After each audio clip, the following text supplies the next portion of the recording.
जय राधा माधव कुंज बिहारी।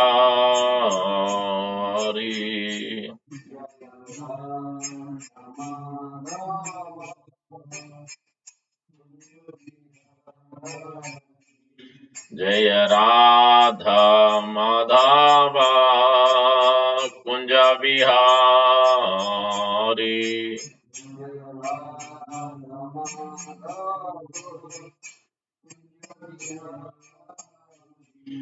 जय गोपी जन वल्लभा गिरिवरधारी।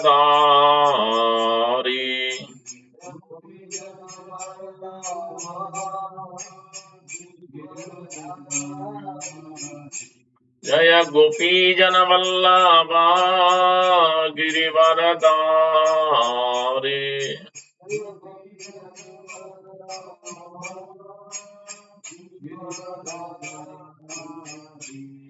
यशोदनंदना व्रज जनरंजना।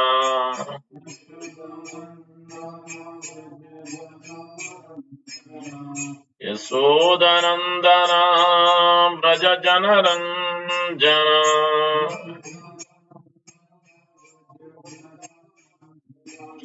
यमुना तीरा वनचारी।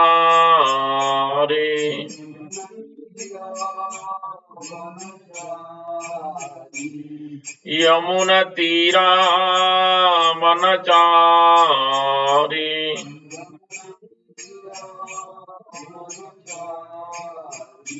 राधा माधव कुंज बिहारी।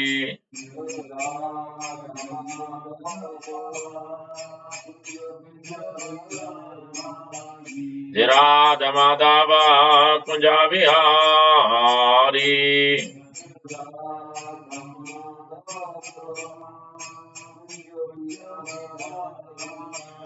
जय गोपी जन वल्लभा गिरिवरधारी।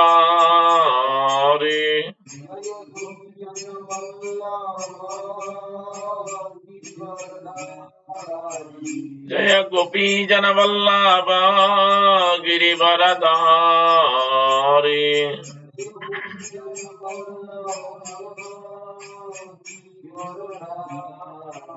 यशोदनंदना व्रज जनरंजना।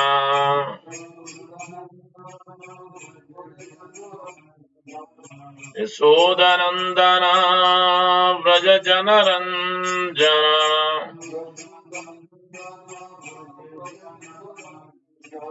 यमुना तीरा वनचारी।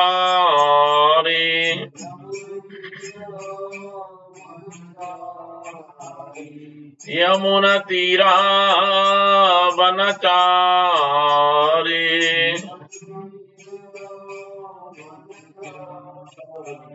राधा माधव कुंज बिहारी।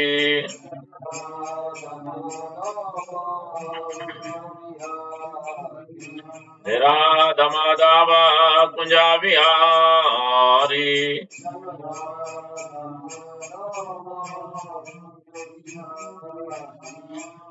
जय राधा माधव कुंज बिहारी।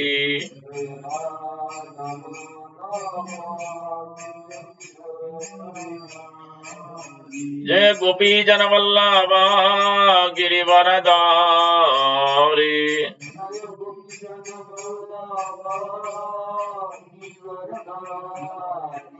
जय गोपी जन वल्लभा गिरिवरधारी।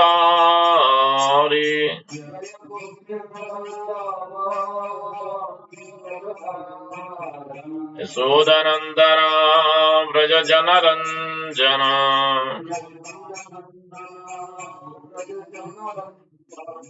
यशोदनंदना व्रज जनरंजना।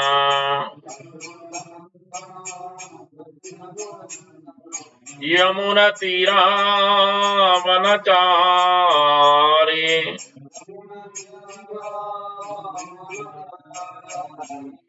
यमुना तीरा वनचारी।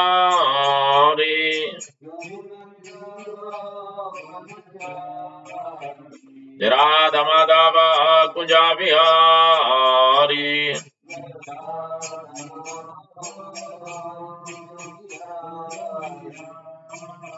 Hare Krishna, Krishna Krishna, Hare Hare, Hare Rama, Rama Rama, Hare Hare.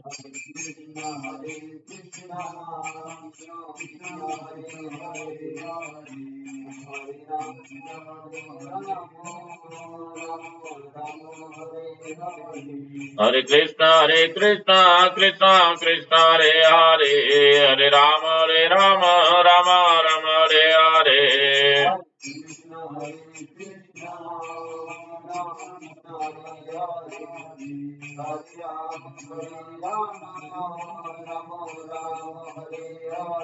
Hare Krishna, Krishna Krishna, Hare Hare, Hare Rama, Rama Rama, Hare Hare.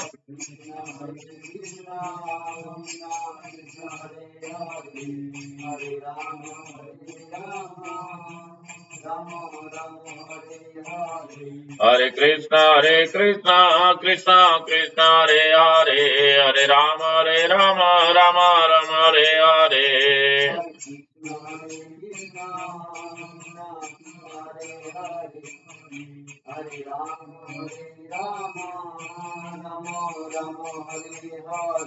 Hare Krishna, Krishna Krishna, Hare Hare, Hare Rama, Rama Rama, Hare Hare.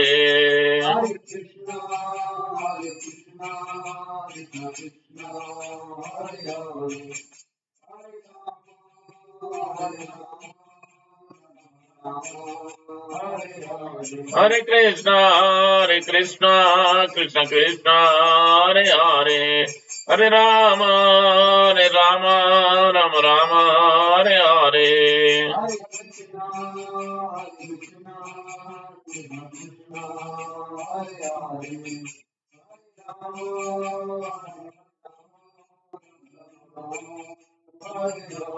Hare Krishna, Krishna Krishna, Hare Hare, Hare Rama, Rama Rama, Hare Hare.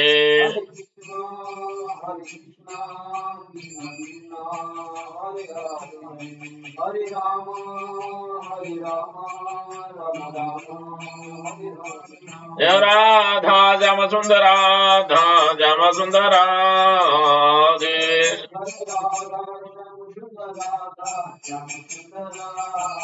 Jai Jagannatha, Jai Baladeva, Jai Subhadra.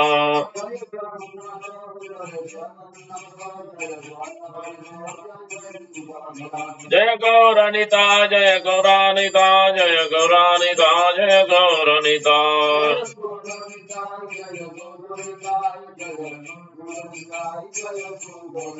Jai Jai Prabhupada, Prabhupada, Prabhupada, Jai Jai Prabhupada.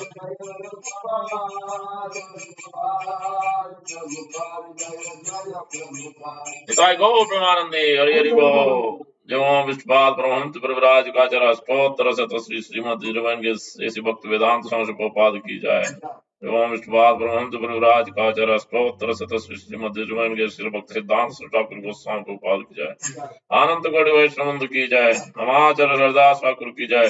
प्रेम से कहो श्री कृष्ण चैतन्य प्रभु नित्यानंद श्री अद्वैत गदाधर श्रीवासादि गौर भक्त वृंद की जय। श्री राधा कृष्ण गोप गोपीनाथ श्याम कुंड राधा कुंड गिर गोवर्धन की जय। ब्रजभूमि श्री वृंदावन धाम की जय। नवद्वीप मायापुर धाम की जय। श्री क्षेत्र जगन्नाथपुरी धाम की जय। गंगमय यमुनमयी की जय। भक्ति देवी तुलसी महारानी की जय। समवेत भक्त वृंद की जय। हरिनाम संकीर्तन की जय। Thy go Pramanande, Hari Hari Bol. All raised was a multi all raised was a multi all raised was a multi all raised, Guru and Gauranga, Gopal Vijay.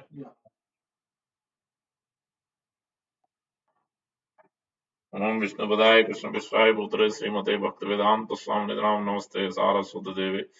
Gauravani, Prachar, Nivizesha, Sunyavad, Panchant, Sarana. Gopal Vijay. Shrimati Sita Devi आविर्भाव महामहोत्सव की जय। जानवा ठाकुर आविर्भाव महामहोत्सव की जय। So today first we will speak about that.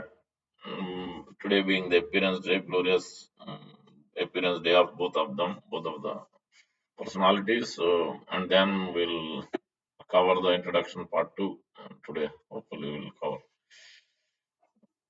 ओम ज्ञानतिमिरन्दस्य ज्ञानाञ्जनशलाकया चक्षुरुन्मीलितं येन तस्मै श्रीगुरवे नमः मूकं करोति वाचालं पङ्गुं लङ्घयते गिरिं यत्कृपात्तमहं वन्दे श्रीगुरुं दिनतारिणं परमानन्दमाधवं श्रीचैतन्येश्वरं वाञ्छाकल्पतरुभ्यस्य कृपासिन्धुभ्येव च पतितानां पावनेभ्यो वैष्णवेभ्यो नमो नमः जय श्री कृष्ण चैतन्य प्रभु नित्यानंद श्री अद्वैत गदाधार श्रीवासादि गौर भक्त वृंद हरे कृष्णा कृष्णा कृष्णा हरे हरे हरे राम राम राम हरे हरे श्री चैतन्य मनोविष्णु स्थापित मेन भूतले स्वयं रूप कदा मह्यम ददाति स्वापदान्तिकं स्वरूप गोस्वामी प्रभुपाद की जय प्रभुपाद की जय गौर भक्त की जय Thank you for joining those who are in person and Zoom. So this is from Ramayana. First we will see about the glories of Mother Sita.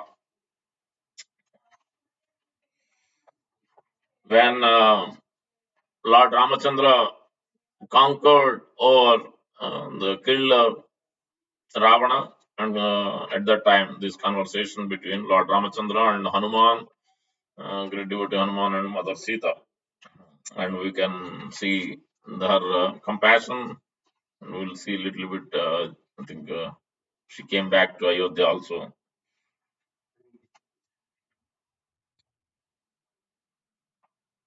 So Rama told Hanuman, who was standing nearby with folded hands, please go and find out how Sita is and inform her that I have killed Ravana. After doing so, return here with any message that she may give you. After taking permission from King Vibhishana, Hanuman went to Ashoka Grove. There he found the grief-stricken Sita surrounded by hideous Rakshasas. Standing meekly in front of Sita, Hanuman said, your husband has sent me here to give you this message. After many sleepless months, I have finally been able to accomplish my vow to rescue you. Now that your oppressor, the king of the Rakshasas, is dead, you can give up all your anxiety. So, this is Hanuman. How much humbly submitting is one point, and then is comforting, giving solace, comforting. Always, devotees should try to console, give comforts to others, understand the sensitivities, and love other devotees, care for other devotees. Upon hearing this, Sita became so happy that she could not reply for some time. When Hanuman asked why she remained silent, Sita said, I can hardly speak because I am so elated. Hanuman, what you have told me is unlimitedly more valuable than any amount of precious gold or jewels. Standing with folded hands, Hanuman suggested, if you so desire, I can kill all these hideous Rakshasas women who have tormented you for so long. So in Hanuman's part, there is no problem. But how Mother Sita looks at, you have to see. In fact, I would take great pleasure Hare Krishna, in avenging all the suffering that you have to undergo. I simply await your permission. By nature, Sita was very kind to the downtrodden. Sita replied, there are only foolish maid servants who have to carry out the orders of the king. Very important point for devotees, actually. This Mother Sita's position, humble position she taking. Whatever I had suffered was the result of my own misdeeds, and these Rakshasas acted only as instruments in the hands of the destiny. And this is the thing we see again and again in Prabhupada example, in the life of Vidura, in the life of great devotees. Always they take Parikshit Maharaj. They are ready to um, take any reactions because of their activity. They never think they are not even the Bhumi Devi when Parikshit Maharaj asking why you have only standing on one leg? Why are you crying? What who has done to you? Who has done something wrong to you? But she is not finding fault anybody. So and we can see that Mother Sita how she is saying about the destiny here. Hanuman, perhaps you have heard this old adage that was once spoken by a bear. A great man never takes into account the offenses that are committed against him. Indeed, he vows that at all costs he will not return evil with evil. And this is the same instruction also we get from Dhruv Maharaj's mother. Mother Suniti is instructing, don't Even though your stepmother Suruchi is envious and critical of you and is not letting you sit, but you shouldn't act in the same way, evil with evil. You shouldn't even think anything bad about her. So otherwise, that will be inauspicious for you also, because then you are also part of that reaction. Not only her, you are brought to that reaction also. So that's why you have to be careful. And that is what we are seeing from this past time, Mother Sita is narrating. It so happened that there was a bear perched upon one of the branches. Seeing this, the tiger said, "This hunter is our common enemy. Therefore, you should push him out of the tree so that I can eat him." So don't try to use opportunity for our own enjoyment, for our own pleasure. So always we have to look at what sadhu and shastra and guru please. What is Vaishnava etiquette? What is the shastra's instruction is in a particular instance? The bear replied, "This hunter has taken shelter of my home, and so I will not do anything to harm him. To act in such a way would be most unrighteous." After saying this, the bear went to sleep. The tiger then told the hunter, "If you push the bear out of the tree so that I can eat him, I promise that I will not harm you." Being swayed by tiger's words, the hunter pushed the sleeping bear, but as he was falling, the bear managed to grab onto a branch and save himself. The tiger then said to the bear, "Because this hunter tried to kill you, you should retaliate by pushing him out of the tree." See this. And yet, even though the tiger appealed to the bear in this manner again and again, he refused, saying, "A great person never takes into account the sins of one who has offended him. Instead, at all costs, he keeps his vow to never return evil for evil, because he knows that good conduct is the ornament of virtuous persons." Yasyasti bhaktir bhagavati akyam sarvair gunair tatra samasya. Devotee has all these good qualities. Is getting by his mood of service, by his conduct, is developing these qualities naturally, without any external endeavor. Before departing, Hanuman asked Sita if she had any message for Rama. Sita replied, yeah, replied, "My only words are this: I long to see my dear husband, who is known to be always very affectionate toward his unalloyed devotees." So this is the Lord's always. Samo Suradam Sarvabhutanam Gnatva Mam Shantim is very equal to um, all. Is very much, especially to his devotees, is ready to give his everything for his devotee, and we will see that further. Hanuman said, "Rest assured that you will see Rama and Lakshmana this very day. Now please grant me your permission so that I can return to Rama without further delay." Hanuman went and related Sita's message. After doing so, he urged Rama to go and meet Sita at once. "Because she has suffered so much and longs to see you, you should go to the Ashoka Grove immediately," Hanuman pleaded. Upon hearing this appeal, tears came to Rama's eyes. With his eyes cast downward, Rama ordered Vibhishana, "Have Sita brought to me after having bathed, dressed, and decorated herself with celestial ornaments." Vibhishana went to the Ashoka Grove, and through the Rakshasa's woman, he made his presence known to Sita. After very submissively approaching her, Vibhishana said, "All these are exalted persons." Vibhishana also, how much see the Vaishnava conduct, how to approach. "Rama would like to see you. First of all, please bathe and dress yourself in these celestial clothes and ornament. Then mount upon the palanquin that I have brought, for that is Rama's desire." Always expressing the words and instructions as it is the important point. Sita replied, "I want to see Rama immediately. I do not want to bathe first." However, Vibhishana advised, you had better do as your husband had ordered, for that will bring you all auspiciousness. That is Dharma of Shastra. Always. Sita went to bathe, and after dressing herself very nicely, obviously, you have to consider in the family.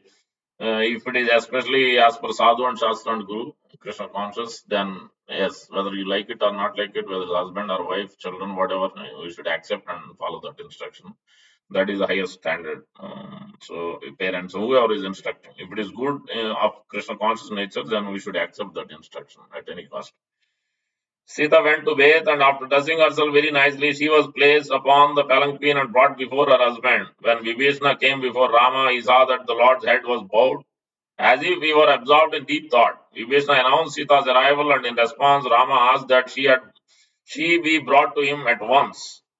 Hordes of monkeys had come there out of curiosity just to get a glimpse of Sita. Vibhishana and his four assistants began pushing them back so that Sita could approach Rama privately. Because of this, there was a great commotion. See this, sometimes we have to be very delicate. This could happen when Srila Prabhupada used to come to different places, when spiritual masters come, when sadhus come, we should be sensitive. At the same time, we shouldn't allow jumping on, sadhu exalted personality and pushing him or doing like that. But at the same time, we should be also not acting impudently and not pushing too much. We should be little sensitive about. So otherwise, because it's not good. I myself have seen Guru Maharaj starting not to do that. Some of the cases. Sri Prabhupada also had said, Sri Prabhupada is looking at even all corners who has come. So he's ready to give his mercy, his compassion. He's looking at. He wants to give mercy. But again, both ways are there. Here, Vibhishana is trying to have a private meeting. First time they are meeting after so long.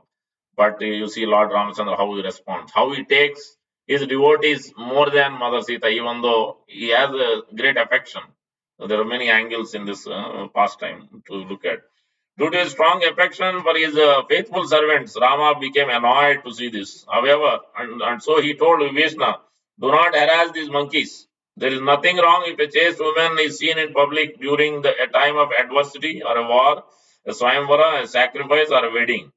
Always, Lord Ramachandra is always guided by Shastra. And please allow the monkeys to see Sita if they so desire. Rama ordered, let Sita get down from the palanquin and come to me on foot. As Vibhishana escorted Sita, all the monkeys chiefs could understand that Rama was in a very stern and grave mood. Many times Guru is that's way heavy. Guru is also in that mood. We shouldn't disturb that mood. We should understand always desires and mood of the Acharya. Otherwise, it's not a good proposal, good situation for us as disciples, as practitioners. They were very surprised that not only was Rama making Sita walk within public view, but that his demeanor was so severe as well. Sita innocently approached Rama with great shyness, as if she were shrinking into herself. Then, when Sita saw the handsome face of her beloved husband, her miseries immediately vanished, so that her face shone brightly like the full moon. As Sita continued to gaze upon him with great love and affection, now begins another way of looking at things. So for Mataji, it's difficult to go through this passage, but you have to understand the other side of it. Following the Shastra and Guru is more important. Especially Rama came to teach the culture and lessons, what is important, how to deliver the people, not so much about himself. So that's why he's presenting differently here. Rama began to give vent to his pent up inner feelings. Rama's heart was tormented by fear of stain to the impeccable reputation of his dynasty. Because of this, he addressed Sita in an angry tone of voice. Rama said, I have fulfilled my vow to win you back and thus avenge Ravana's insult to my honor. But you must understand that my great endeavor to kill the king of the Rakshasas was not actually for your sake. I did this just to vindicate my good name and that of the Ikshvaku dynasty. So, and this has again many angles of vision. You can look at, sometimes husband may go out and preach, sometimes the wife may go out and preach. Then how the husband and wife and family members should look at it, So these are things we have to. Anything which is of Krishna conscious nature, even though it is out of our way, it's taking family time away or something, but it is for higher principle, for higher dharma, then we should not be critical about it. We should not be lamenting or getting agitated about it. So we should understand this, higher principles, so that it helps us in our progress.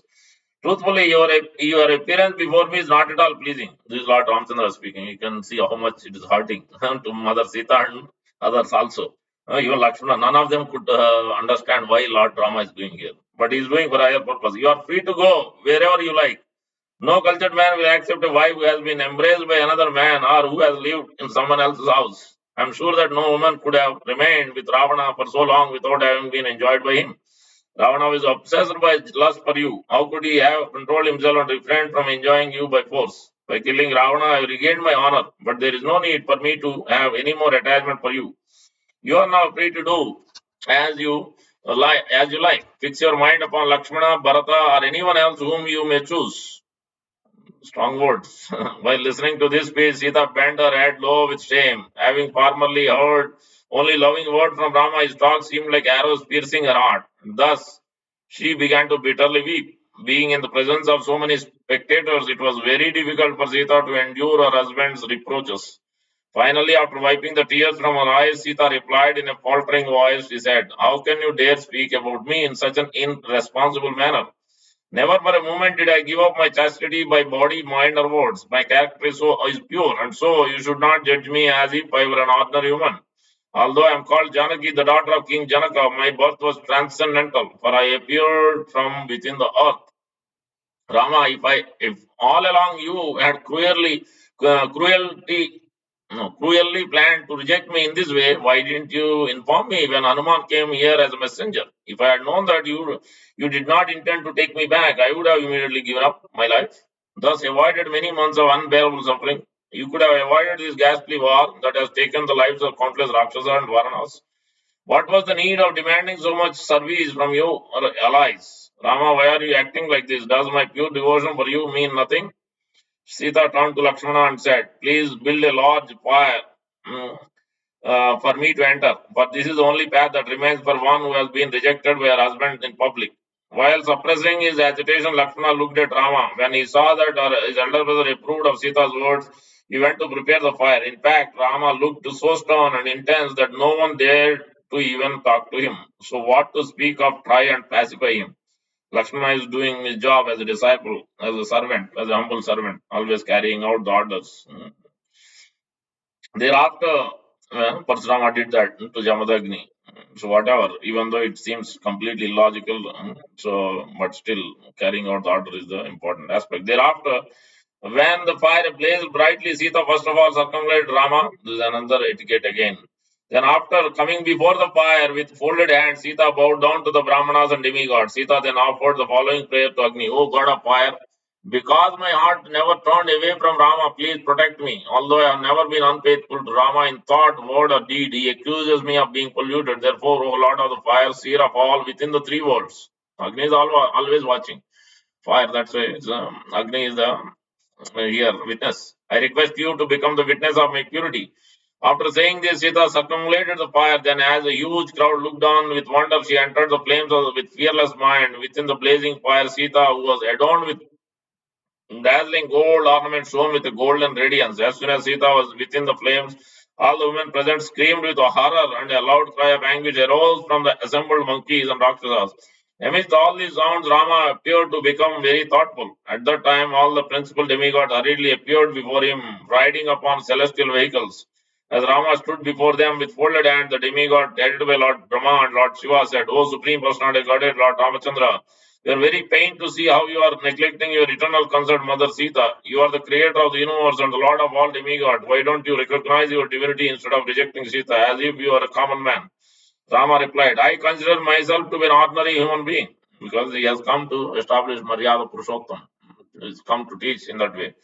The son of Maharaj Dashrath. But if there is something more to be said, perhaps you, Lord Brahma, can disclose it." Lord Brahma said, "My dear Lord Rama, I now reveal your true identity. You are directly Lord Narayan. Thus, you are identical with all the forms of Vishnu Tattva. You are plenary expansion of Lord Sri Krishna, the original Supreme Personality of Godhead. Thus, you are the cause of all causes. You are the universal form, the support, the cosmic manifestation, and all the demigods, your part and parcels are, in other words, your eternal servants. Sita is none other than Lakshmi, the supreme goddess of fortune. Both of you had appeared on the earth for the purpose of destroying Ravana. Now that this mission has been accomplished, you may return to your transcendental abode in the spiritual sky after ruling the earth for as long as you desire." As soon as Lord Brahma finished speaking, the fire god Agni emerged from the flames, carrying Sita in his arms. As Agni placed Sita before Rama, everyone was amazed to see how her body, bright red dress, ornaments, and hair showed absolutely no sign of being even slightly burnt. In his capacity as one of the universal witnesses, Agni announced, "Rama, here is your dear wife, Sita. She is completely pure and devoid of even the least tinge of sin. Sita was never the slightest bit unfaithful to you by word, thought, or glance, and so what to speak of action? My dear Lord Rama, you should accept Sita without reservation, give up your harsh speech and behavior." Rama was very pleased to hear the testimony. As tears of joy fell from his eyes, he replied, "Agni, it was necessary for Sita to undergo this trial by fire to convince these masses of people of her purity. If I had prevented Sita from entering the fire, people would have criticized me for accepting her without first proving her chastity. They would have concluded that I had taken her back because of being under the influence of lust to enjoy her. Actually, I knew all about Sita's purity. I knew that Ravana could have never polluted her, for she is fully protected by the province of her righteousness. It was only to prove Sita's chastity to the world that I appeared to neglect her.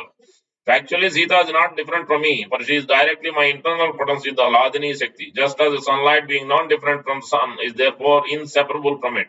So there is no possibility of my rejecting Sita. Actually, Rama felt great transcendental bliss while being reunited with Sita, for his pastimes were all manifestations of internal potency and had been enacted for the purpose of relishing spiritual relationship.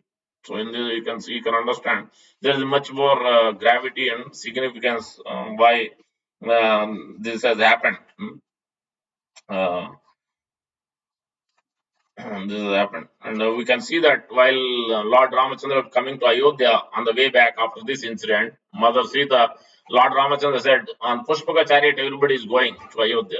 Then Lord Ramachandra invited, now all the monkeys, Vanaras, everybody. They said, go, Vibhishana and Hanuman, Sugriva, go and rule your kingdoms. But they didn't want to go. They want to first see the coronation of the Lord. So then Lord told, okay, now all of you get on the Pushpaka chariot. Lord want to take all his great devotees. And then Mother Sita stopped in the middle, and then Mother Sita told, no, I want all the monkeys' wives also to be on the chariot. So this always, she's always showing her compassion, her mercy to even the Rakshasas who are trying to, give her pain during her time at Ashok Vatika. You can see that how much she is merciful. So that's why always Srimad Radharani's mercy and Lord Nityananda Prabhu's mercy is carried out by representatives. Spiritual master is carrying out the mercy of both of them. So that's it. Because they once they present, once they offer us to the Lord Krishna, then Lord Krishna has no choice but to accept. So that's why we have to be accepted or recognized or pleased by the spiritual master. Then we have a possibility of being accepted by Srimati Radharani, Sita Devi, and then so that Lord will recognize, Lord will accept us. So that is the process. So that's why we have to follow in this path of Mother Sita and these all these great Vanaras. Not only that, when they came back to Ayodhya, so then Lord Rama started giving gifts. Then Lord Rama gave gifts to various other Vanaras and everybody. And then Lord Rama gave to Mother Sita also. And Mother Sita gave that necklace what Lord Ramachandra has given offered to Hanuman. She was indicating, trying to ask, questioning Lord Rama if that is okay. And Lord Rama signaled it was appropriate. And you can understand how much she thought. She has mentioned in other place that actually they are asking, Lava and Kusha are asking, why are you crying, Mama? When Hanuman was caught, they were catching in Uttarakhand. You will see that. So then they said, Mother Sita said, "Yeah, he is your also elder brother. Hanuman is considered as a son for Mother Sita. That much she can understand because he is the one who has done so much service in Ramayana. A great devotee. He never looked after for his own pleasures. He's always unconditionally, unmotivated, uninterrupted service he was doing, performing. Lakshmana, Bharata, Hanuman, all three personalities is great examples how to do service with utmost care and love and submissiveness. So that's what we are learning from here, Mother Sita's pastime. So Mother Jahnava Mata will read quickly and then we have to start the introduction. We're getting late. Because it's important to know, we have to learn the lessons from these great personalities. After presiding over this is the Jahnava Mata, who is Lord Nityananda Balaram's wife consort. After presiding over the festival of Keturi, Ma Janava decided to go to Vrindavan. One day, when she was bathing in the Jamuna, a small black hand grabbed the end of her cloth as she was getting out of the water. When she looked, however, there was no one there. Then Gopinath told her, I want to come and stay with you. When you are taking bath in Ganga, one day I will come and join you. After passing some days in great happiness in Sri Vrindavan Dham, Sri Janava Mata set out on the path back to Gaudadesh. First she came to Keturi, then to Budari Gram, where she arranged the marriage of Bor Gangadas with Sri Hemalata, the daughter of Sri Syamadas Chakravarti, brother of Bansidas. After the marriage, Sri Iswari entrusted the worship of Shyamsundar ji to Bol Gangadas. Then she came to Ekachakra. This is the birthplace of Nityananda, Lord Nityananda, birthplace of our worshipful Lord. From there, she passed through Kantak Nagar, Jajigram, Navadvip, Ambika Kalna. These are all great places of the Lord. Some many important pastimes are there. Saptagram, before finally arriving back at Kadadaha. As she was bathing in the Ganga one day, something touched her body in the water. Then she lifted that object out of the water and beheld the enchanting form of Sri Gopinathji. So after Narsinga Chaturdashi, there's a Sri Radha Raman deity appears always for because of Gopal Bhatta Goswami's intense devotion. So Radha Raman deity has three deities. The lotus face appears like Radha Gopinath, and his chest, Lord chest, Radha Raman chest appears like Sri Radha Govindji, and his feet, lotus feet appears like Sri Radha Madan Mohan. Three personalities, three. This is by the mercy of Sri Rupa Goswami. So had that made this happen to Gopal Bhatta Goswami, the Shaligram Sila transformed into this deity in this way. Three deities into one deity. That became Radharaman. As we are entering here, Gopinath itself is a very all of them, all the deities are so beautiful. It's in Vrindavan, whenever you go to Vrindavan, first thing you have to go to Krishna Balram, take the mercy of Sri Prabhupada and devotees. Then you go to seven temples. Then you go to Govardhan. Because these are the first and foremost things. If you have only one day, at least you should visit seven temples after visiting Krishna Balram. Then, if you have time, Govardhan Parikrama. These things. Then anything else. First, these things has to be considered whenever we go to Vrindavan. Gopinath, with tears of love streamed from her eyes, the deity is presently being worshipped by the descendant of Ganga Devi, the daughter of Nityananda Prabhu. At Jirat, Hooghly, there is a rail station at Jirat between Bandel and Kalna stations, Ambika Kalna. From the Jirat station, one should be proceed by rickshaw to Gopinath Tala. Gopinath also is very prominent in the Tota Gopinath.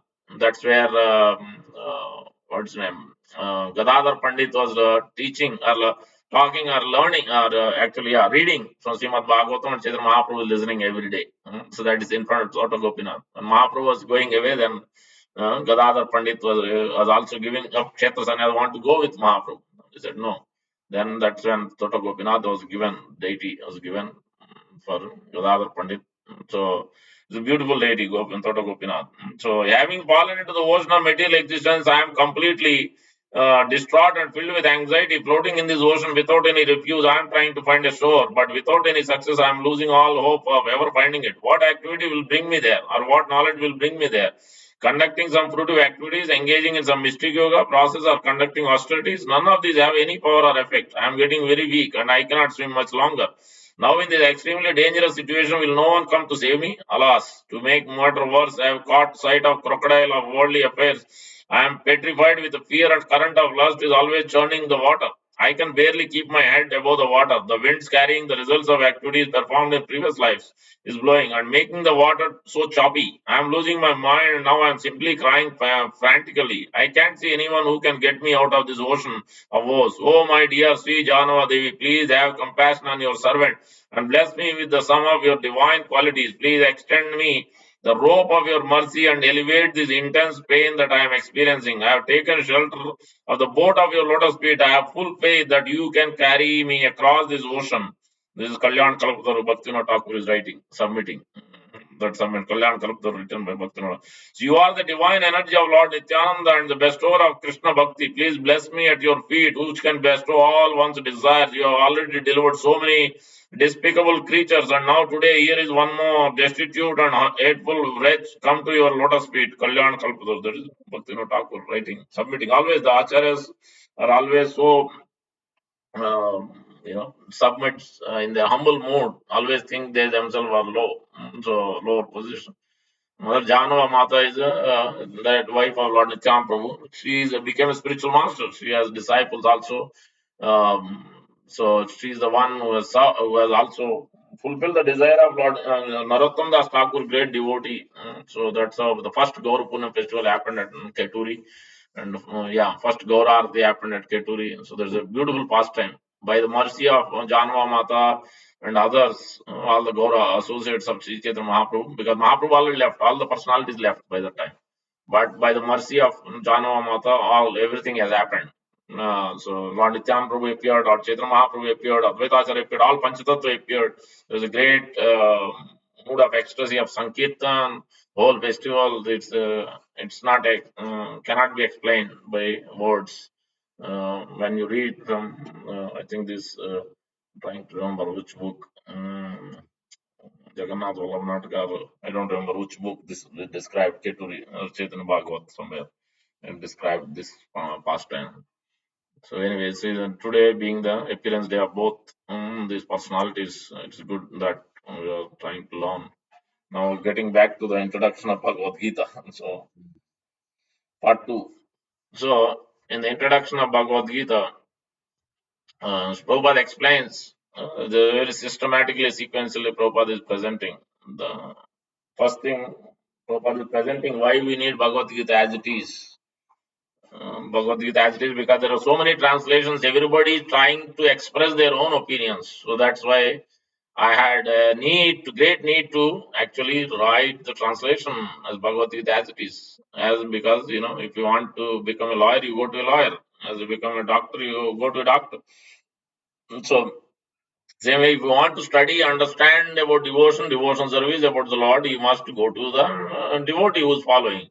Same way, if one want to translate, read Bhagavad Gita, then this must be written by some devotee who has realized God, who is communicated with God, who is communicated with previous acharyas, he understands the desire of previous acharya, then he can write. Otherwise, he has no qualification whatsoever to write. Material qualification is not the qualification to write or write about transcendental subject matter. So that is the first thing Sri Prabhupada is submitting.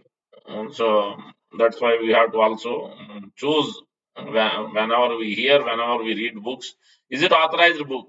We just shouldn't collect, go on anywhere you see, oh, this new book, let me collect it. No, it is not a collection of books. Neither we should read those many books. We should see what is the authenticity of the book. Is it authorized by our acharyas? Then we should read the books. So not otherwise. So that's what Prabhupada is presenting Bhagavad Gita as it is.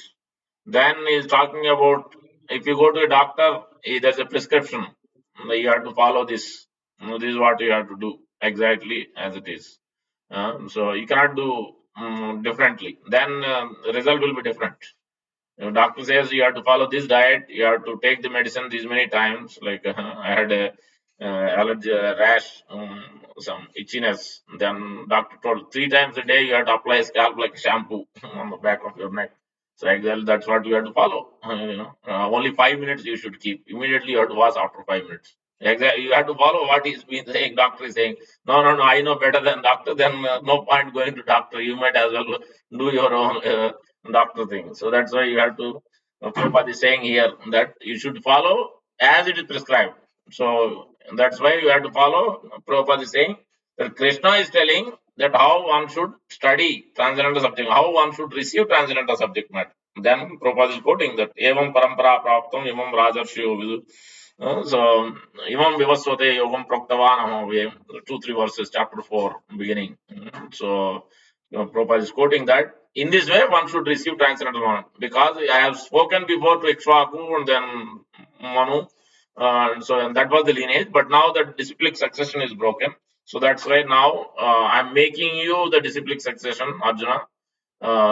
Or in some senses, sometimes I think Jayadvaita Maharaj said that sometimes it is not known, widely known.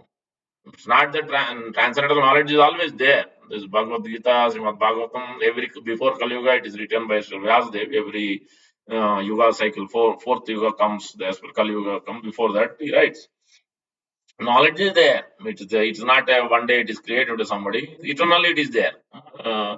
But it gets lost again and again. So then it has to be revealed. So and make it more available. So that generally not known. That's what Prabhupada said when I think the Advaita asked. In this case of Lord Krishna is telling Arjuna, I am making a new disciplic succession here because some of the other knowledge has been lost. So not widely known. So that is the point mainly. So that's what Krishna is mentioning that in chapter 4 and Prabhupada is making. In this way, you should accept as it is, as Krishna is telling, this is how you should receive knowledge. So you should also look at if you are receiving knowledge, then is it as a guru? The previous acharya is there. Is it actually bona fide sampradaya? Is he coming from? he is practicing what he is speaking. So these are things to be considered. Then you can follow that devotee, you can follow that parampara. So then there is a transformation. Then there is a some blissfulness, happiness you get. Bhaktir pareshanavo viraktranyattasya. Then you get the realization. Then you yourself feel the happiness inside the heart because you are following the right process. Just like you go to doctor, you follow as it is the prescription.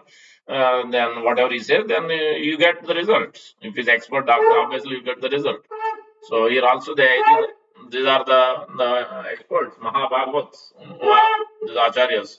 So that's why when you follow in this way what Lord Krishna is describing, then further Prabhupada is saying in the introduction further that now Lord Krishna is presented throughout Bhagavad Gita, Sri Bhagavan was specifically, because if he says Krishna Vacha, Rama Vacha, or Narayana Vacha, then people may think anybody has that name. Then so that's why throughout the book, Vyasdev specifically called out Sri Bhagavan Vacha. Then we should accept that first and foremost principle. If anybody wants to understand Bhagavad Gita, then Lord Krishna is the supreme personality of Godhead must be accepted with faith. Faith is the big, first and foremost important thing. Otherwise, if there is no faith, then there is no progress. There is no way to understand. Everything will be mystery. Bhagavad Gita cannot be understood if you don't have faith that Krishna is the supreme personality of Godhead. So that is the next point Prabhupada is making, which is also in 9th chapter. Krishna himself speaks about this faith. Asraddha dana purusha dhammasyasya param tapa aprapimam nevartante mrityu samsara vartamani. One who doesn't have faith on me or Shastra, then you'll be lost. Asrata Dana Purusha, Dharmasyasya Parantapa, then Aprapimam Nevartante. You'll again go to this birth, death, old age, disease, this will continue. Till the time you have faith and conviction, then it will continue. So that's why one must have, this is a prerequisite to understand, to progress, to transcend the modes. So gradually you can see that as it is, and then how to receive this knowledge, how to follow the prescription. Now Krishna is speaking how to first accept Supreme Lord Sri Krishna as Supreme Personality of Godhead. Then he's speaking how Arjuna has received the knowledge and why Krishna is speaking to whom. Krishna is speaking. Krishna is speaking to Arjuna because he is a devotee. Bhaktosi me sakachit rahasyam iti uttamam. So many places. Bhuyev Mahabaho Snume Param Vacha. Teham Premanaya Vaksham Hitakamya. Many different verses are there throughout Bhagavad Gita. Lord Krishna has specifically chosen Arjuna only, not chosen anybody else in the battlefield. There are 64 crores, great personalities are there. Specifically chosen that is a great devotee. That is the quality. So, in the same aspect, we should theoretically accept Lord Krishna as a supreme personality of Godhead. We should also think that in the take exactly like Arjuna, how Arjuna is accepting, how Arjuna is receiving this knowledge. So, we should be also try to become a devotee in the same mood as Arjuna. Then Lord Krishna will reveal. Then Prabhupada is mentioning. Then for Arjuna, because he's a devotee, he's accepting as devotee, then he's talking about now in what relation. Then then Prabhupada is talking about the rasas. One must have some service. What is first of all the Prabhupada is talking about? What is the constitutional position of a practitioner, or sadhaka, or a disciple, or a living entity, or a human being especially? Constitutional position is service. Whether you like, whether you are theist or atheist, doesn't matter. Everybody, A is serving B, B is serving C, D, wife is serving husband, husband is serving wife, or the children, or the parents, corporate, everywhere there is service. There is nothing in this world where there is no service. So that because that is the intrinsic nature of the living entity, human being, or even other living entities also. Jivera Sarupa Nitya Krishna Das. That is that service right now. The service is done with a different intentions without proper understanding. So that here Krishna is speaking, Prabhupada is making that point that now Arjuna, how he has done the service? Service should be done with Krishna in the center. So then that service will become perfect, will reach perfection at one day as you practice it. So that is what Prabhupada is mentioning. Again, service means there should be some relation, as a friend or a pair, whatever the relation is. So now the Prabhupada is making that point that one must have some relationship now. Very very systematically in the introduction. If you look at in Mahabharata, this is there. Before in Mahabharata, directly Krishna speaking the whole 18 chapters, this is there. So that because in Mahabharata the whole war is there, but suddenly to give a transcendental instruction, there should be some, prologue. There should be some, foundation, some setting, some, presentation, how to understand this subject. So that's what this introduction is there, and very systematically, organizedly put together this whole pre format of understanding Bhagavad Gita. So then Prabhupada is talking about the five rasas, five primary rasas. One should consider these one of these rasas theoretically. We are not there yet. We don't imitate it. But Prabhupada is talking about still, because Prabhupada is giving, what we are going to get, what is the ideal process, and what is the ultimate goal, what we are going to get. Prabhupada is already giving those steps, our Swarupa. So there, Prabhupada is talking about Shanta, Dasya, Sakya, Vatsalya, Madhurya. So that is a neutrality, and then your Dasya, master servant, master servant, Dasyaras, and then Sakyaras, friendship, and then Vatsal Ras, parent child, and then Madhur Ras, so conjugal love. So then it has Swakya and Parakya. So we don't want to get into that. But these are the five primary rasas, and there are seven secondary rasas. Primary rasas, Mukhya ras or Gauna ras. Secondary rasa like Bhishma Dev has, chivalrous ras, Asiras, Vivas ras, Bhayanak ras. Like that, there are seven secondary rasas primarily. But Prabhupada is talking about specifically primary rasas, five primary rasas. One should concentrate on having this relationship with the Lord. Gradually, it will be revealed. Prabhupada is talking about theoretically, just like Arjuna is being a friend here in the Santadas Sakyaras. So that's why Krishna is speaking. So if you want to become like in the footsteps of follower Arjuna, we should also become, our service should be in one of these modes. Initially, when we worship the deity at home or temple, we generally master servant. That should be the ideal. We start with that mood. Then gradually, when we are come to that platform, when we come to that adhikar qualification, then Guru will guide us. The sadhus will guide us. So that's why Prabhupada, Chaitanya Mahaprabhu is himself is speaking that uh, what is that? Sadhu Shastra Guru Atma Rupe Apanare Janan. Uh, Shastra Guru Atma Rupe Apanara Janan. So Chaitanya Mahaprabhu is telling that actually Lord Krishna is appearing himself as Shastra, and then Guru, spiritual master, and Atma Rupa means Paramatma, to give the knowledge to the practitioner. Then Krishna Krupa Yadi Hoy, Krishna Mora Prabhu Trata Jiver Janam. So this is the mercy of Lord Krishna. By his mercy, by understanding how he is appearing in the form of Shastra, how he is appearing in the form of Guru, how he is appearing in the form of Paramatma in everybody's heart.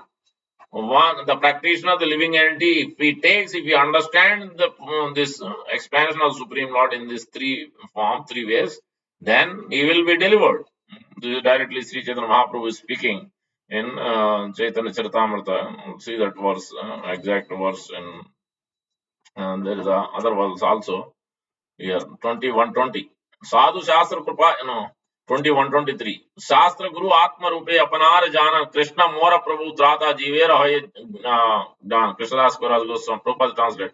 The forgetful conditional soul is educated by Krishna through the Vedic literatures, the realized spiritual master and super soul. These three ways. Through these, he can understand the Supreme Personality of Godhead as he is, and he can understand that Lord Krishna is his eternal master and deliverer from the clutches of Maya. In this way, one can acquire real knowledge of his conditional life and can come to understand how to attain liberation. In another way, also is mentioned, Sadhu Shastra Krupa Yadi Krishna Unmukha Hoy, Sei Jiva Nistare Maya Tahare Chadai. If the conditioned soul becomes Krishna conscious by the mercy of the saintly persons. Always, this is how will you understand Shastra? What qualification we have? Karmarikar or Jnanadikar, Bhaktadikar? We don't know. That Guru, Sadhu judges. Sadhu knows exactly what is our qualification. So by the mercy of saintly persons who voluntarily preach the scriptural injunctions and help him to become Krishna conscious, the conditioned soul is liberated from the clutches of Maya. Who gives him up? So that's why it is an important thing to understand this point. How Lord, it's not that, oh, why do we need Guru? No, Lord Himself is telling that you need Shastra, you need Guru, and exalted person, his representatives, Sadhu Shastra, and then a Paramatma. You have to depend on Paramatma's instruction. Paramatma instructs, arranges so many different situations depending on your sincerity and desires. Accordingly, Lord is arranging different things, but we are not able to foresee. We are not able to understand. So will of providence, his desires, because we are not attentive, we are not being submissive, we are not purified, contaminated with so many things. So anyway, going back to in introduction, systematically Prabhupada is presenting now. He's talking about rasas, 5 primary rasas, 7 secondary rasas. That's why in the holy name also we shouldn't ask Brahman, Parabrahman, Bhagavan. These are not the primary names. नाम कार्य बहुधा निज सर्वशक्ति तत्रार्पिता नियमिता स्मरणेन काल एतादृशी तव कृपा भगवन् mama विदुर्दैव मीदृशी हा जिन्नानुराग. So that all the power is invested in the main names. So we should use Yashodanandan, Devaki Nandan, Syama Sundar, Rajendra Nandan. This is what Krishna likes. Krishna likes also being chastised by these cohort boys and Yasodamai, and because he has so much love, he's not so much attracted by so much, Vedic verses or some Upanishads. No, he's not attracted by, much more attracted by the love, so much intense love. The gopis have intense love, cohort boys have intense love, the Yasoda Mata and Nanda Maharaj had. So then he's ready. He is immediately going, running behind them because he wants to be, he is attracted by that deep love. So that's what we have to understand. So in this way, we understand the 5 primary rasas, the primary names. Always look at that. Mukhya naam, always. So that's why we are interested. We don't reject other things, but we are mainly interested. So even the 9 devotional service, there also we are primarily focused in Sravanam and Kirtanam, because this is the Bhagavad Gita. Out of 9 emblems of devotional service, Sravanam and Kirtanam is more prominent, more important for this, because this is the Siddhanta of our Sampradaya especially. So then we have to follow. If you want the mercy of our acharyas, then we have to follow what they are prescribing us. They know what is our condition, how we can be delivered. So by following their instructions. Then after this, Prabhupada is talking about the 5 subject matters. He talked about Krishna's position, he talked about Bhagavad Gita as it is, he talked about how Bhagavad Gita, this knowledge should be received. Then he talked about the Jiva's constitution position. Then he talked about the service mode. Then he talked about the relation of Arjuna, how we should be in the shoes of Arjuna to receive this knowledge. Then now he's talking about, now let's get on to the what is the subject matter of Bhagavad Gita. The purpose, the essence of Bhagavad Gita is to deliver the science of the ignorance, remove the ignorance of the conditioned souls. So, which entails 5 fundamental subject matters in Bhagavad Gita. Lord Krishna is speaking, then Prabhupada is presenting that. The first one is Ishvara, then Jiva. Ishvara is the supreme controller, supremely conscious. Nityo Nityanam Chetanas Chetananam. Or Ishvara Parama Krishna Sachidananda Vigraha. So many verses are like there, showing us, indicating that Supreme Lord Sri Krishna is the supreme person, is the Parabrahman. So then Jiva, the second aspect, second absolute fundamental truth, is the second subject matter in Bhagavad Gita, is Jiva. Jiva is Anu, smaller. So Jiva is conscious. Supreme Lord is conscious. Jiva is also conscious, but he is Anu. Jiva can never become the supreme at any point. Even in the pure state of consciousness, still he is not supreme. He will still be quality wise same as Supreme Lord, but quantity wise is not at the same level. So that is Jiva's position. Later on, you will see in the further down, Prabhupada is explaining about the position of Jiva. The problem is either he is thinking he is the creator, and the second aspect is thinking he is the enjoyer. Then Prabhupada is talking about neither Jiva is creator nor the Jiva is enjoyer. Neither of these. What is he then? He is a cooperator. More he cooperates with the will of the Lord, then Prabhupada gives a nice example. Is the body, in the body, the hands, the legs, the stomach, the brain, everything is cooperating. The Prabhupada is saying like the engine, the parts of the parts of the engine, they have to cooperate. If they are not connected, the minute some part comes out, then things won't work. Same way, the hand doesn't support, if the hand doesn't cooperate with the rest of the body, then it won't work. So same way, because then Prabhupada quotes that Sarva Yonishu Kaunte Sambhavanti Murtaya. Krishna himself is Aham Bija Pradapita. The living entities are my sons and daughters. Then they are part and parcel. Then they should be, if it's a part and parcel, then you have to be connected to the whole. You have to cooperate. Then that's when you will get the real happiness, blissfulness. So Prabhupada is explaining later on. So this is the Jiva's position. Jiva is not a creator, not enjoyer. Rather, he is a cooperator with the will of the Lord. That's why Prabhupada is specifically called out that International Society for Krishna Consciousness. That means Jiva's position is to understand and execute, think, feeling, willing, executing the desires of the Supreme Lord. How will you know? What Guru, spiritual masters, Acharya is instructing, that is what Lord's desire is. So they know, they have understood, they have realized, they have communicated with they have communication with the previous Acharyas and the Lord. So by following their instructions, we know that is what thinking, feeling, willing, executing. That's why specifically called that Krishna Bhakti Rasabhavitamati Kriyatamapeti Labhyate Janma Koti Sukrutavir Nalabhyate Tatra Lolyam Mekala Mulyam. This that from this verse, Rupa Goswami's verse, Prabhupada named it as Krishna consciousness, because consciousness should be of Krishna's desires, Krishna's will, Krishna's execution. That's why when you ask Guru or Prabhupada, then it's if Krishna and Guru desires, if they are willing, if the Guru and Krishna willing, then I may do this tomorrow. We always our mood should be like this, because we may want to do so many things, whether it will happen or not, on whose it depends on Guru and Krishna's will. So they don't will, then you may endeavor try to build a huge temple or try to do a big program, but hardly anybody comes. But because you may endeavor, but that's not in your level. That is Guru and Krishna. You endeavor it, but you have to depend on Guru and Krishna. So that's why always it is important to understand Jiva's position. So further, the Prabhupada talks about further about Jiva's position, but at least high level. And then the third aspect of fundamental this subject matter is Prakriti, material nature. Jiva is conscious, but the Supreme Lord is Iswara, supreme conscious. Jiva is conscious. Because when you say supreme conscious, that means he knows everywhere, everything, anything going on in the whole world, spiritual world, material world, everything. Omnipotent, omniscient. That's why he's been called. But Jiva only knows what's going on within his body, maybe his family, extended family, to that.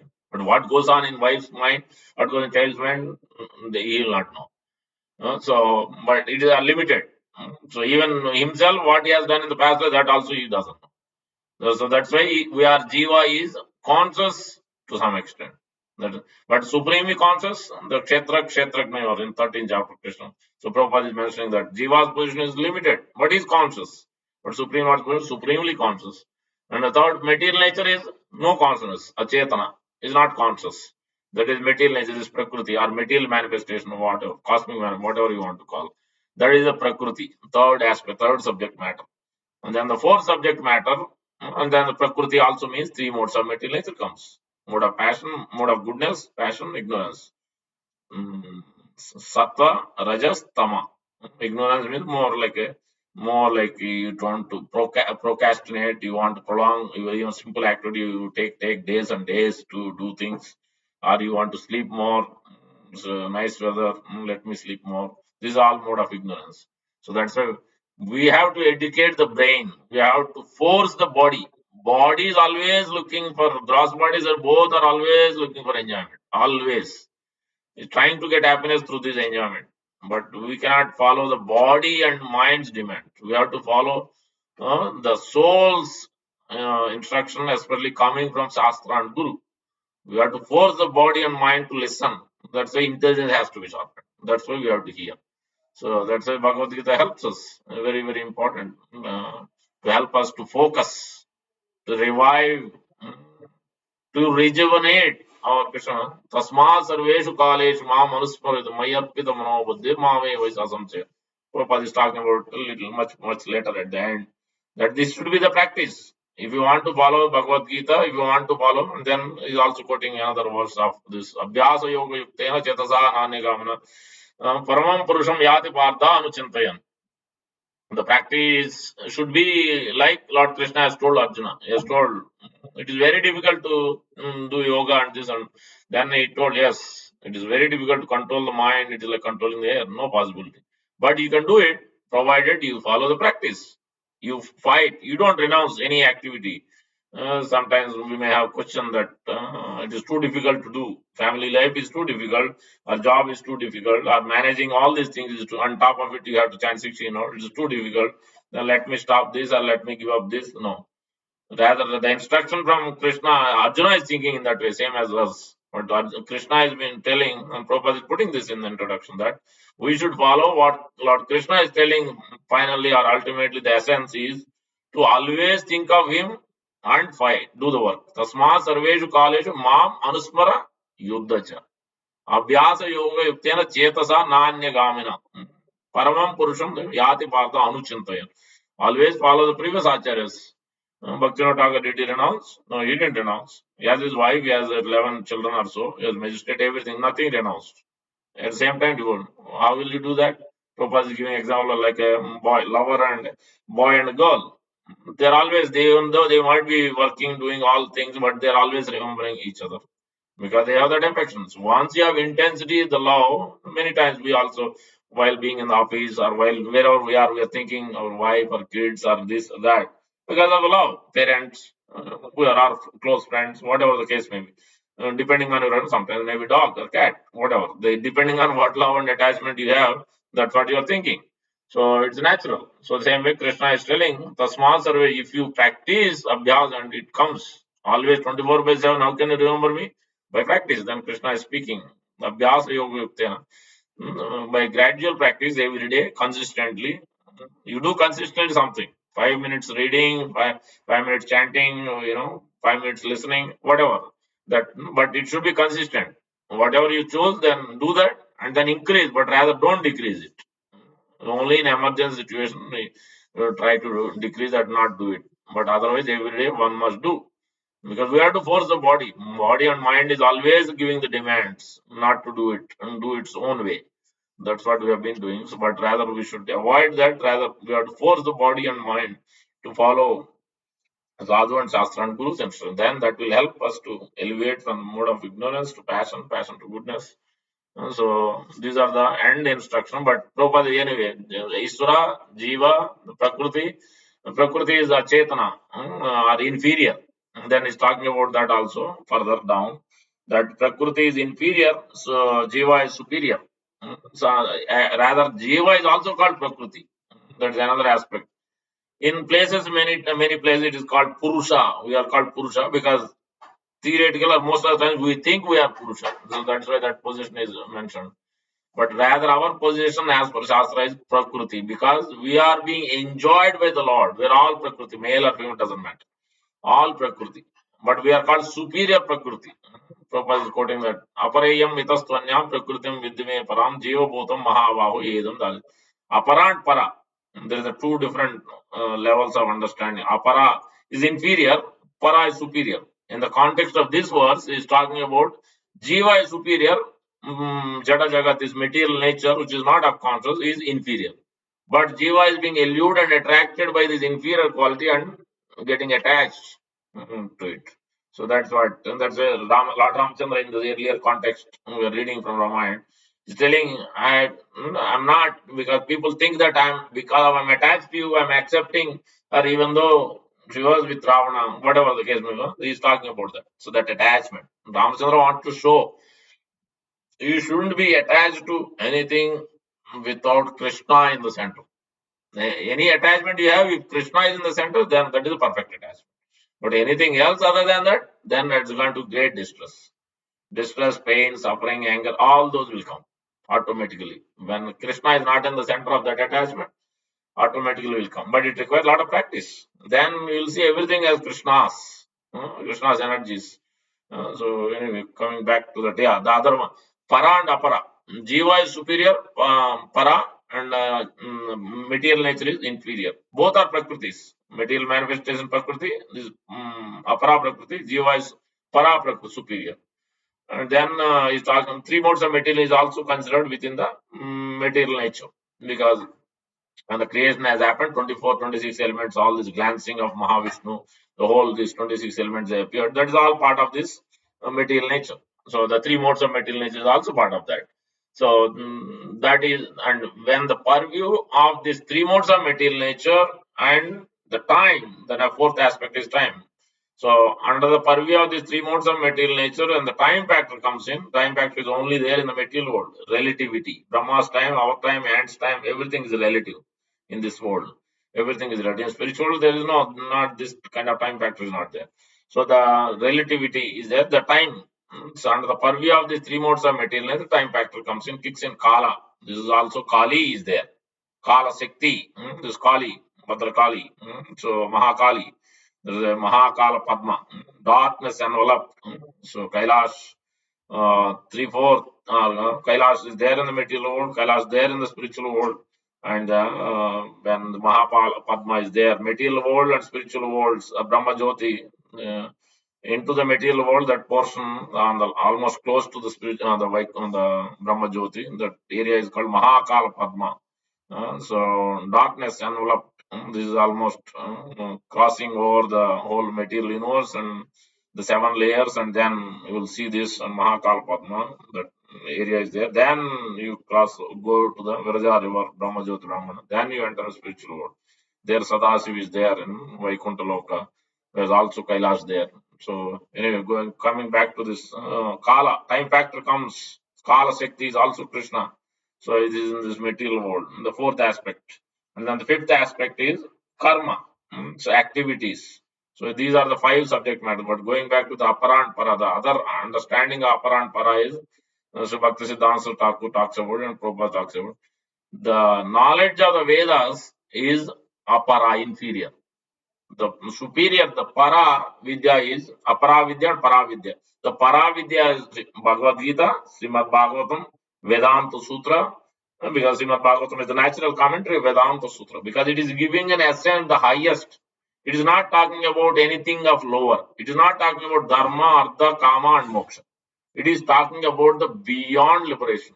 So that is called para vidya, superior, giving the highest benediction, the highest achievement, the highest perfection. The aparavidya is inferior. Compared to this, it is inferior. Because out of big ocean, one drop, what is it? So that this is the ocean of bhakti, the ocean of happiness, unending heaven. Anandambudi vardhanam pratipadam purnamrita swadanam sarvatma snapanam param vijayate Sri Krishna. It is unending. So that happiness, we're not able to see it, realize it. So that's why we don't know what it is. But once you practice it with much more attention and service, then we will be able to release that intense happiness will come in the heart, that you automatically you'll realize what is the end of this ocean, how much is there, is unending. So that's why the gopis, the cohort boys, they're always after Krishna, running, and Krishna is running after them, because it's unending happiness they are receiving. So everything else becomes so that's why you'll see this song.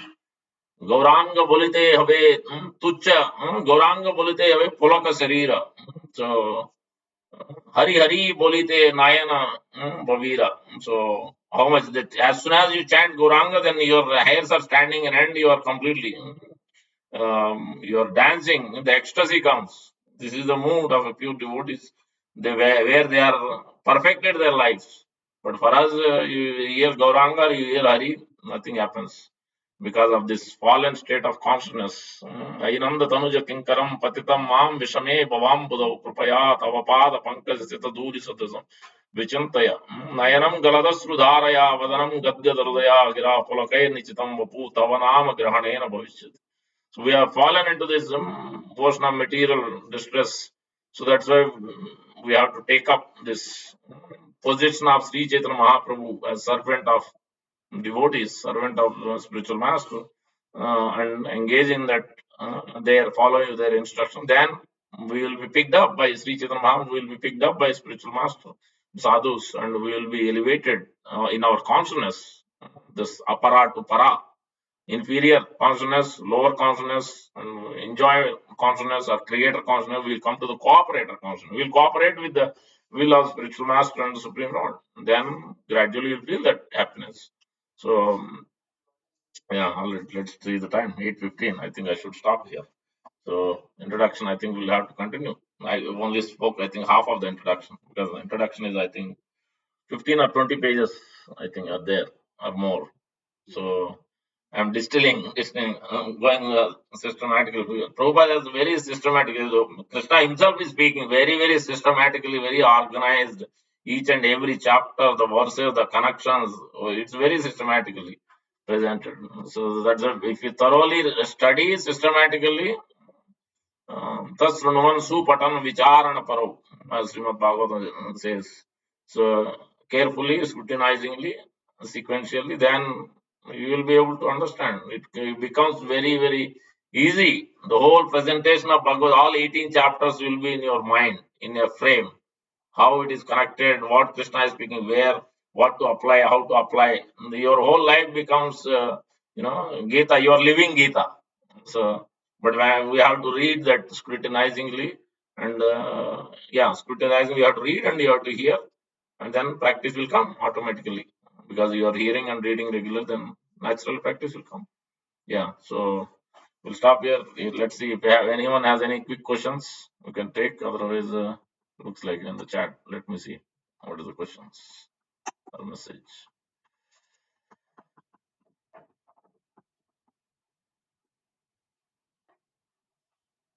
After being the wife of Lord, Sita Devi had to go through so much hardship. Shouldn't anyone closer would always be happy? So, yeah, as I told, Lord Ramachandra had to perform certain pastimes because there's a purpose for each and every incarnation. Lord Ramachandra has appeared specifically to teach how to be an ideal human being, most ideal king, and ideal human being, living the values of the Shastra, living the values of the Vedic culture, Sanatana Dharma. Prabhupada talks about also in this introduction, Sanatana Dharma. Sanatana Dharma is not anything of sectarian. People think we are Hindu, we are Muslim. All these faiths can change. But this eternal occupation of service with Krishna in the center, it doesn't change. It doesn't matter whether you are a boy, old age or young, or whether you are Muslim or Hindu, doesn't matter. Soul is soul. Soul's occupation is this only. So that is the problem. We are now in abnormal. Like the water is liquidity, but if you put under ice, if you put under a freezing condition, then it becomes ice. So right now our position also, soul is always conscious, soul is always Satchitananda, but we are being put in abnormal condition of being attracted, allured by the material nature. So that's why the natural state of consciousness of that love to Krishna and others as Krishnas, where we are not able to act on that pure, perfect platform because of abnormal nature. We are somehow or the other conditioned with. So yeah, so that is Lord Ramachandra specifically came to teach how to live values by the Sanatana Dharma of Shastra. More so, because always he's putting in the forefront not so much about his enjoyment, what people are going to say, but rather he's thinking how it will help the benefit of the whole human society. So people may question that, people may do also. In the case of Lord Ramji, he could have accepted Mother Sita, no problem. But he had to do this so that because others could be doing also, then there could be Varna Sankara, there could be so many other things. This is the best consideration here. But in case of the ordinary living entity, they could be doing so many things. So then they also will accept, like, if then women may think that it is all right. I can, enjoy, I can do whatever I like. Then husband should accept. Then that is also not right. So that's why Lord Ramachandra is setting more of an ideal example how to be always look at sadhu and shastra and guru and follow that for a higher principle to teach a lesson. So that's why is Maryada Purushottam. So especially as ideal king, he has to establish. That's why Mother Sita also, but she is also expressing out of natural love. she is also, how can you do this? How can you say all these things in public, especially? So obviously, this is, yes, very difficult to take, but this is the reality. So this is the reality in day-to-day life, also in family life. This we have to go through as husband and wife. There is always, those moments. There is always, sometimes because individuality is there. Sometimes someone's individuality come in the forefront, then it is contradicting. So then there is a conflict. So those things will come, but in the life where true individuality has to come together always. So that's what we have chosen. Then we have to live by that. Just cooperate, because that is our natural position of cooperation. So Mother Sita also, even though that's what Lord desired, then even though it is hard, difficult to do, but Mother Sita consented. Mother Sita consented, even though she wetted out her anger and frustration and feelings, but she consented to her husband's order, and then she followed it. So that's what we have to cooperate and understand the higher principles, not putting our emotions in the forefront. Yes, generally, naturally, women are more emotional than the men, but we have to consider that's why we need to be a little more strong in understanding the sadhu and shastra and guru. Then it helps us. We shouldn't become non-emotional and we shouldn't become hard-hearted. But at the same time, there should be a balance. There should be some strong understanding. Otherwise, we may be carried away with the emotions, then not understanding the substantial principles behind why things are done in certain way in these various examples in Lord Ramachandra's example. So that's how we should take it and understand it and apply it in our life. So because in ultimate scheme of things, ultimate goal of things, it's not a big deal actually. If you look at it, ultimately, you want to give enjoyment to the Supreme Lord. So, if I am being pushed down, if I am being put in a most worst situation, we accept it. As gopis are ready to accept anything. If they are defamed or whatever the case may be, they are ready to go to hell, whatever the case may be. But if it is going to give pleasure to Krishna, then they are ready to do anything and everything. So that is what, in the ultimate scheme of things, the ultimate perfection means.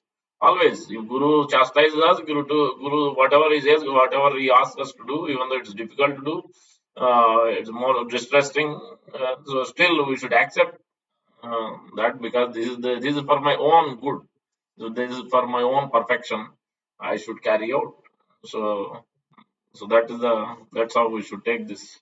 Mother Sita and Lord Ramachandra's the higher principles of Dharma comes into picture more so than, because he's not trying to establish at that point, especially the wife and husband relationship.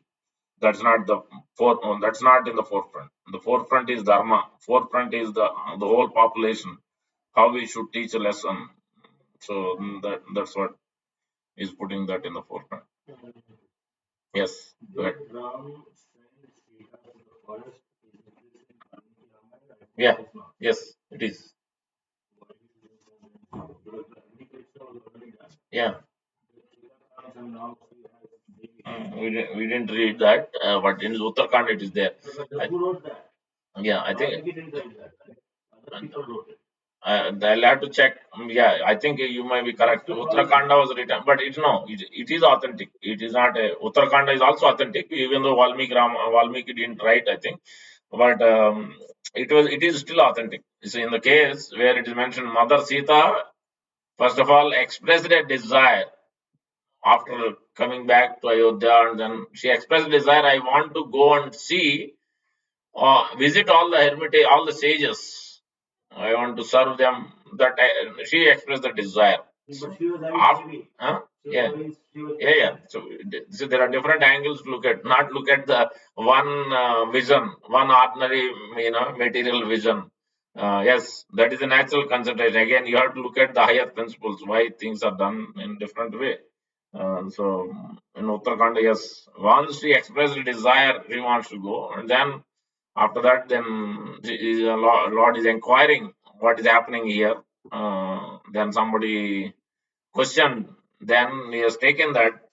Then again, I will have to look at the Acharya's comment, especially I think Madhvacharya has given. In the next class, I'll discuss. Means, I don't have the exact answers, but yes, it's a valid question, and there's a higher purposes as I described in the previous case also. That the higher dharma is there. That's why Lord Ramachandra has done certain things.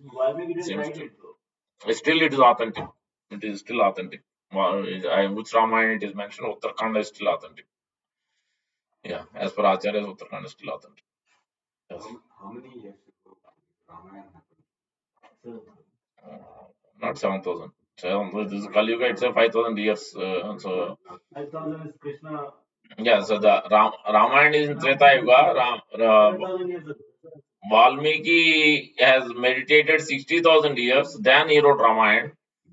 So Ramayana we are talking about, you have to add up the Dwapar Yuga time and then Treta Yuga, right? 1, 2, 3, 4 supposed to be, but in this case, in this present cycle, 1, 3, 2, 4 came. So Satya Yuga, Treta Yuga, Dwapar Yuga, and then Kali Yuga has come. Otherwise, generally 1, 2, 3, 4. So Dwapar Yuga first, and then Treta Yuga, right? Like that. So anyway, yeah. But according to scientific, that bridge, yeah, Setubandha, yes. That thing they said, NASA has said that at least 1,000 years ago. They can say, what do they name? They hardly know half of the truth. So, yeah, this constantly changing. Yeah, still, Dwarka is also there. They are finding things archaeological, and then they are giving different evidence. Then they are believing things. They are also reading, referring. Otherwise, what knowledge they have, where they will get, which planet, how they structured, where they will get. How much research can you do, and then what you know, where the stars are placed and how they are structured. Yeah. And in the same Surya Rana Pratap was also born. Could be. After 200 so many generations. No, but still, is not that 7,000 years is not the accurate. That's not what we saying. It is more. Yes, obviously, Ramayana didn't happen in 7,000 years. Yeah. Yes. Yeah. Yes. Yes. Double. Each yuga is double. Kali Yuga's double is Dwapar. Dwapar's double is Treta. Double is Satyuga. Yeah. That is 1 day of Brahma, right? Sahasra Yuga Paryantam. 1,000 Yuga cycles is 1 day of Brahma. That long. It's not even 1 Yuga cycle, 1,000 Yuga cycle. Anyway, any other questions? I have 8:30 class. So, quick questions. Okay. If not, we will stop here. Yeah, Valmiki wrote in beginning of Treta Yuga, as I know. But 60,000 years he meditated. Yeah, if I remember correctly, he was there in Satya Yuga. He is not even. He was not in Treta. Before Yuga itself, he was there. But he wrote it before the Ramayana happened. Yes, as I know. Yes. Satya Yuga itself, I think he must have written or Treta Yuga beginning before the past time happened. Valmiki has written. It was spoken more, so it's not more than written. It is spoken. Only before Kali Yuga, this is all writing down. That I am speaking to you, you are learning automatically one time. You don't need to be taught second time. So that's how in the previous. Now in Kali Yuga, mind is all manda buddhi, so it's very difficult to sink into the heart. So that's why we need the books. That is Vyasdev. Vyasdev, Mahabharata, Ramayana, all these are Vyasdev. No, Ramayana. Written down, yeah, I think so. Valmiki, but written down. Ganesh was written for Vedas and Upanishads and Mahabharata. Ramayana will have to check. Ramayana will have to check.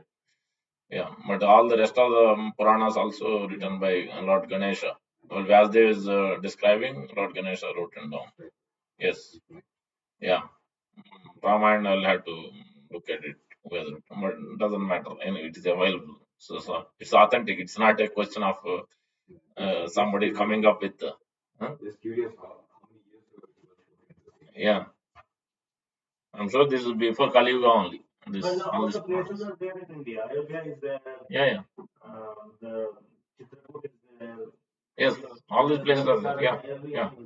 Yeah, nothing is mythology. That's in all the pastimes. Not single pastimes are there from Satyuga, Treta Yuga, Dwapara Yuga. All these pastimes are there. Every pastime is there. Yeah, yeah, yeah. Okay, we'll stop here. Thank you very much. Hare Krishna, Gandharaj, Srimad Bhagavad Gita ki jai, Prabhupada ki jai, Gaur Bhaktivinoda ki jai. Hare Krishna.